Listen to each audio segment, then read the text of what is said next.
Have you ever wondered if the person you judged the most was actually the most decent one in the room? Well, we're going to dive into W. Somerset Maugham's classic story, Mr. Know-All, and see how our first impressions can be not just a little off, but completely and totally wrong. But right out of the gate, the story hits you with this line. Our narrator flat out admits he's biased before he's even laid eyes on his cabin mate, Mr. Collada. The judgment is made, instantly, based on nothing more than a name. And just like that, the stage is set for a really powerful look at Prejudice. So the setting here is basically a pressure cooker. It's right after World War I, and everyone's crammed onto this passenger ship sailing from San Francisco to Japan. Think about it. You're stuck with all these strangers for weeks. There's literally no escape, which means everyone's true colors and their prejudices are going to come right out into the open. And the guy telling us the story?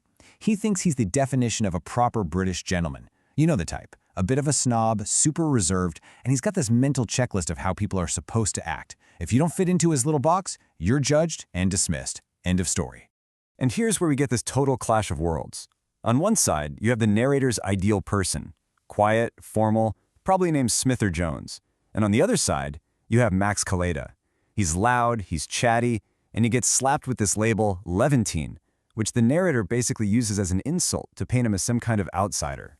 So our narrator starts building this case against Collada, listing all his supposed social crimes. You see, Collada is just too much. He's too friendly, he's too helpful, he wants to organize all the games and parties, and man, does he have an opinion on everything. To the narrator, this isn't just being sociable, it's just not done. It's a total lack of class. And so he gets a nickname, Mr. Know-All. The other passengers, they say it to make fun of him, to mock his confidence. But here's the brilliant part. Mr. Collada, he takes it as a compliment. He honestly just thinks he's being helpful and, well, knowledgeable. He's like, yeah, that's me.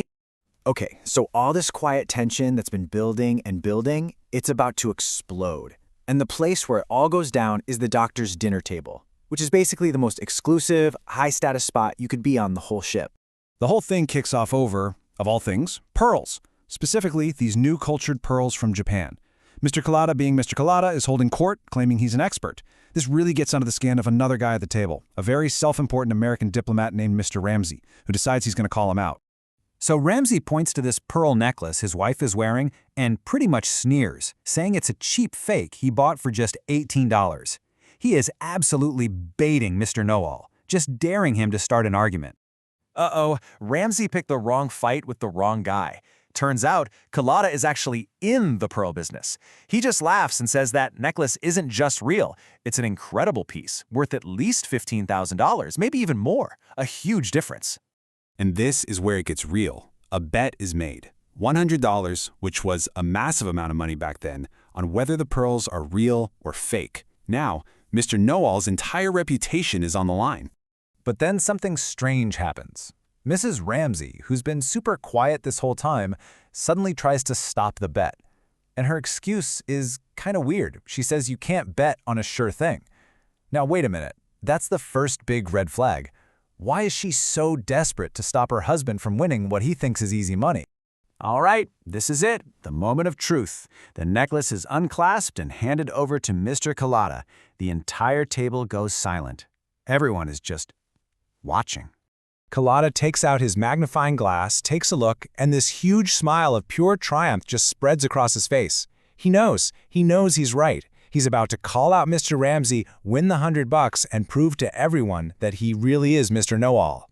But right before he says a word, he glances up, and he sees Mrs. Ramsay's face. And it is just a mask of absolute terror. Her eyes are begging him, pleading with him, without saying a single word.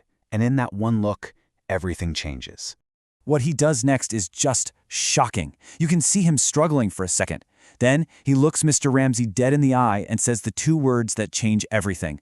I was mistaken. He says the pearls are fake. He lies, deliberately. And with that one lie, he gives it all up. He loses the bet, he loses the $100, and way more importantly, he loses his reputation.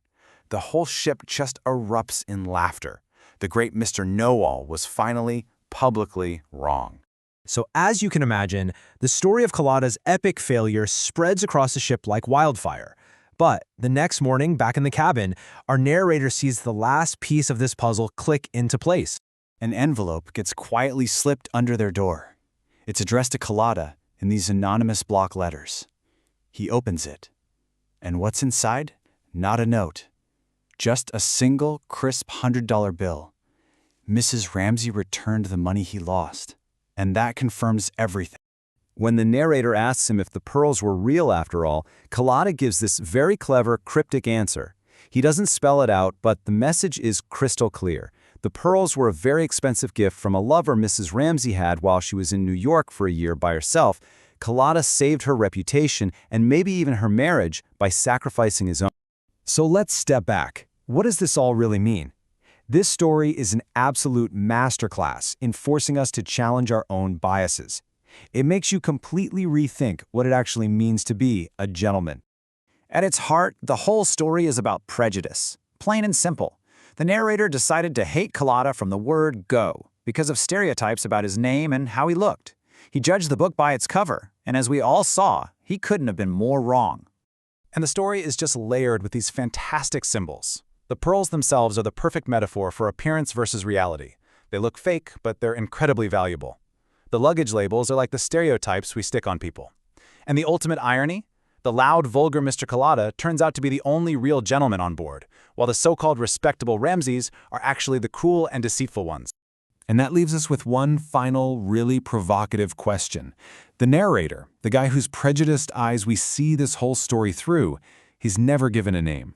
Why do you think that is? Maybe, just maybe, it's because that tendency to judge, to stereotype, and to get things so wrong, well, that could be in any of us.